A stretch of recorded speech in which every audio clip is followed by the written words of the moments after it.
Magandang buhay mga viewers. Ngayon nga pala magluluto tayo ng bulalong baka. Okay, tara na. Ayan na, pupunta nga muna akong Palawan diyan. Dahil nagpadala nga kay Sugar Mommy charot. Joke lang, okay, ayos na. May pambili na ng mga rika-rikadong yan. Okay, ayos na, tara na. At dati nang masimula ng paglulutong yan.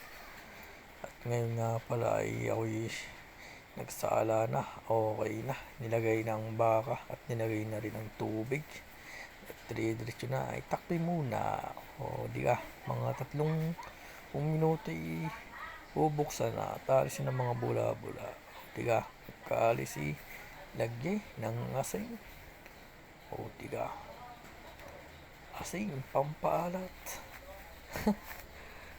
kasapos ilagay ang sibuyas at bawang. Pag sabay-sabay na, o di ka, lagay ng durog na paminta, kaunti lang.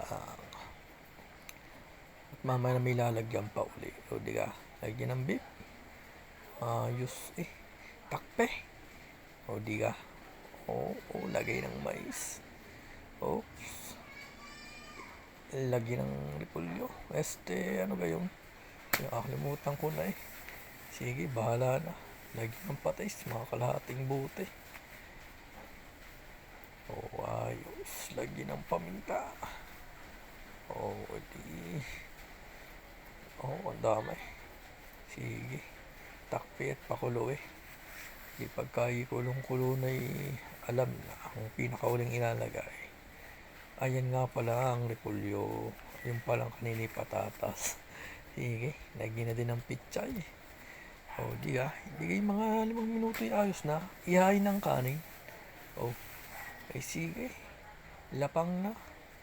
Ay ano pa. Ubusin na kita. Sige. Ubos. Di kayo ubos nga. May tira pang kaunti pulutan. Sa mag-iinom diyan, bili na ng isang Alfonso. Okay.